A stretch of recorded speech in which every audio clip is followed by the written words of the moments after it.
Hi everyone, thanks for returning. Let's unravel another perplexing mystery. The case of Clare Bernal. Clare Bernal was born on August 18, 1983, in Groombridge, a small village on the border of Kent and East Sussex, England. She spent most of her childhood and teenage years there. Little is known about her parents. Clare was raised by her mother, Clare Bernal. Her father, from whom her mother is divorced, was uninterested in Clare's upbringing and did not participate in her life. Clare was a sociable, cheerful, and open-minded girl. She attended St. Gregory's Catholic School, where she excelled academically, participated in dance, and developed a passion for fine arts. Later, she enrolled at Kent College, where she earned a bachelor's degree in science. Clare was a friendly and outgoing woman who easily became the center of attention in any group. She had many friends, and people always spoke highly of her.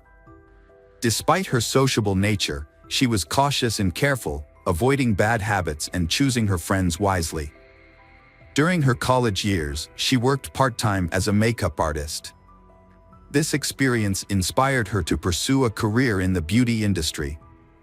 She completed specialized courses in cosmetology and makeup artistry, as well as learning the fundamentals of theatrical makeup. These skills led her to her dream job as a beauty and style consultant at the upscale store Knightsbridge, which had recently opened in the luxury department store Harvey Nichols. To take this job, Clare moved to London, because rent in the capital was quite high, so she lived with two friends. Despite being new to the industry, Clare quickly became a favorite with her colleagues. She was the most knowledgeable about makeup and skin care, so she took the time to mentor newbies. Clare describes herself as detail-oriented, patient, friendly, and kind. Clare loves living in the capital, where there are many opportunities to showcase her talents, learn new skills, and gain experience. During her first few months at Harvey Nichols, Clare met Michael Peake, a senior security guard who was immediately drawn to her. He showed his interest through various gestures and was good-looking. However, Michael has a complicated past. He is a citizen of both the Czech Republic and Slovakia. He was a former soldier who deserted and moved to England to avoid military service. Michael has a wife, whom he is in the process of divorcing, and a young child. Michael speaks with a very strong regional accent. He is tall and athletic, smiling and joking frequently. Michael began pursuing Clare. For about a month, they chatted happily and interacted mainly at the department store where they worked. When Michael asked Clare out on a date, she happily agreed. Their first date was at a quaint London cafe, where they spent the evening talking about their lives and sharing personal stories. During the conversation, Michael revealed that he was married but expressed his intention to divorce his wife soon because he wanted to be with Clare forever. This unexpected confession made Clare feel a little uncomfortable, but she thought that he was probably just joking. When Clare shared everything with her mother, she felt unhappy that the person pursuing her daughter was a foreigner, 8 years older than her and already had a family. Clare's mother Tricia advised her daughter not to meet this man. However, Clare felt safe and reassured her mother that everything was fine. On the second date, Michael took Clare to an amusement park, gave her a beautiful bouquet of flowers, complimented her repeatedly, kissed her goodbye and confessed his love. Clare was surprised and wondered if Michael was joking. That evening, she called her mother to express her concerns. Once again, her mother asked her to stop seeing him. Clare admitted that his behavior was a bit strange, but she admitted that she liked Michael and wanted to get to know him. So Michael asked her out on another date a week later, which she agreed to. This time Michael confessed his love again and told Clare that he would never let her go again. This left Clare confused, and even a little scared. She decided that this would be their last date and that she would end the relationship. Their short-lived affair lasted less than a month, during which they only went out 3 times. However, that was enough for Michael to believe that Clare was now his. Michael went back to the Czech Republic for a few weeks to see his wife and settle their divorce, but he was unable to resolve the issue. During this time, Clare almost completely stopped thinking about him, moving on with her life, believing that Michael was part of her past. However, one evening, he called her, asking to meet him at the airport. When Clare refused, he insisted that he needed her help. Clare finally agreed to meet him and even offered to let him stay for a day, since he had mentioned that he had moved out of his rented apartment and could not move into his new one until the next day. After entering Clare's house, Michael said that he wanted to stay and live with her. Clare was scared and asked him to leave immediately. However, Michael refused. Clare threatened to call the police if Michael did not leave. Although he eventually left the apartment, he did not leave and remained sitting on the doorstep until morning. The next day at work, Clare explains to Michael that their relationship is over and that their previous 3 dates meant nothing. However, Michael disagrees. Michael continued to prove his true feelings. He brought a large bouquet of red roses to Clare's workplace, but she refused to accept them. Michael persisted and took Clare home later, where he sat outside her apartment all night. When the neighbor tried to kick him out, Michael threatened to harm Clare instead of breaking up with her. Michael's actions and behavior are a desire to control Clare, despite Michael's assertions of love. Clare calmly explains that she has no feelings for him and regrets their short-lived relationship, to which Michael responds by hugging her tightly.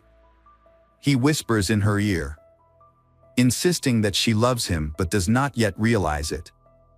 For 6 months, Clare endured relentless stalking and harassment from Michael. Despite reporting her to the police, no action was taken. At work, Michael lurked outside her store, monitoring Clare's every move and contacting her dozens of times a day via phone calls and text messages. Michael would confess his undying love, beg for forgiveness, and beg her to come back. However, when his attempts were rebuffed, he would resort to threats, insisting that they would eventually be together. Every time Clare changed her phone number, Michael would find a way to get her number within a few days. What scared her the most was that Michael knew her home address and was always outside her house. Even when she tried to move, Michael followed her and found out her new address, causing the harassment to continue. Michael thought they were still in love. He even counted the months since they first met. In Michael's messages to Clare, he mentioned that if Clare didn't belong to him, he would make sure that no one else could have her. Clare had difficulty concentrating at work and was afraid to go out in public. Even the sound of the phone ringing startled her. Over time, the situation got worse and Clare began having nightmares at night. The emotional damage was evident as she lost a significant amount of weight. She felt tired and lost her confidence and her usual outgoing demeanor. Encouraged by her mother, friends, and co-workers, Clare finally decided to report her situation to her employer. She confided in the head of security at the mall. This man, who had experience in law enforcement, took Clare's concerns seriously and conducted a thorough investigation.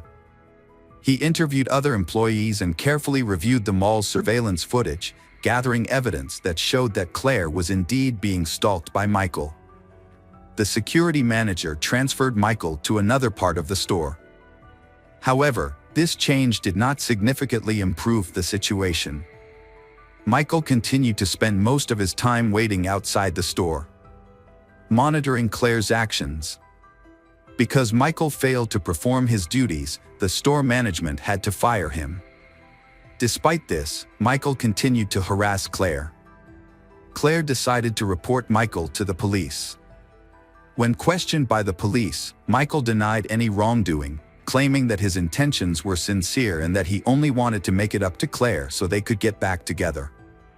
He insisted he had not threatened Clare, but his tone could have been misinterpreted. However, the police did not speak to Clare's colleagues and flatmates, who witnessed the incident and knew Michael had been stalking Clare for months and repeatedly threatening to kill her. The police treated the situation as a casual affair, finding no threat to Clare's life or health. The police did not conduct a risk assessment and Michael was only given a fine and a warning. He was also banned from the shopping center where she worked and ordered to stay away from her. A day after being questioned and notified of the ban on approaching Clare, Michael was back at her house, peering through the windows. When Clare saw him, she called the police. However, by the time the officers arrived, Michael had left the scene and they took no action against him. Clare continued to report her harassment by Michael to the police on June 10, 2005, saying that he had violated the no-contact order. However, when the police arrived, Michael was gone and no action was taken against him. Michael was eventually arrested. He cooperated with the police, surrendered calmly, and was handcuffed without resistance. After his arrest, he was charged with stalking and harassment. Michael spent a week in jail before being released on bail. The trial was scheduled for August 31, 2005, but before the trial, Clare decided to go on vacation. She went to a famous Italian resort with her mother and a friend, where they spent time enjoying the warm sea. The holiday was over. When she returned to London, she was surprised to find that Michael had stopped following her. He had disappeared. Feeling extremely relieved, she let down her guard. Michael returned to his hometown, where he spent every day at the shooting range, honing his shooting skills. He underwent training and obtained a license to purchase a pistol. Michael then brought the weapon into the UK with him and avoided all contact with Clare before their scheduled court hearing. During the hearing, he remained calm, pleading guilty and apologizing, claiming that he had no intention of causing harm. As a result, Michael was released again, without facing any real punishment. The next 2 weeks passed in silence, with Clare thinking that Michael would not bother her again. On September 13, 2005, Clare had a date with her new boyfriend that evening. She was in a good mood, chatting happily with a coworker, telling her about her plans when she heard a strange sound in the store from the entrance. Michael had been working as a security guard here for a long time, so he entered the building without being detected. Clare noticed something was wrong with her friend's expression, but before she could react, a shot was fired. Michael shot Clare point-blank in the back of the head, then fired 3 more bullets into her face as she fell to the floor.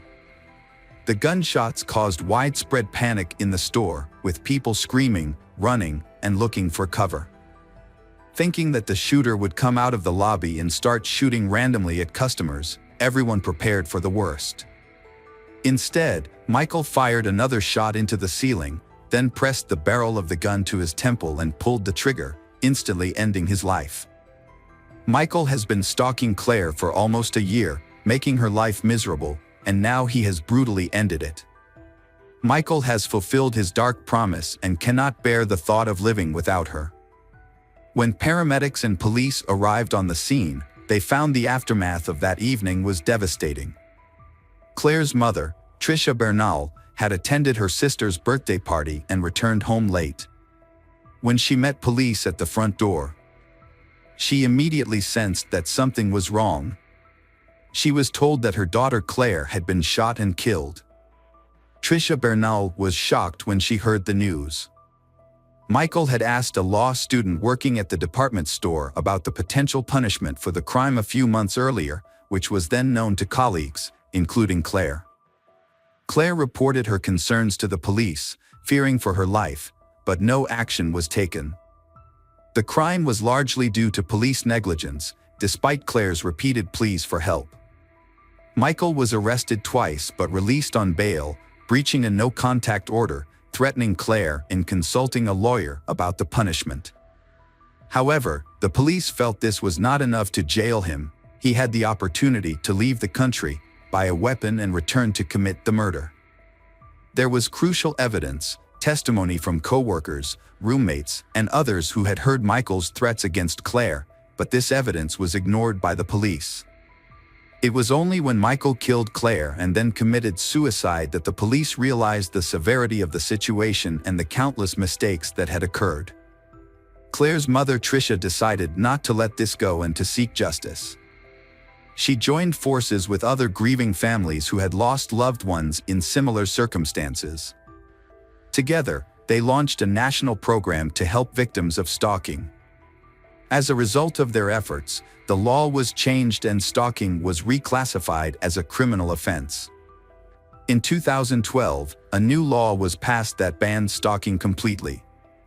A helpline was also set up for victims who did not receive adequate support and protection from the police.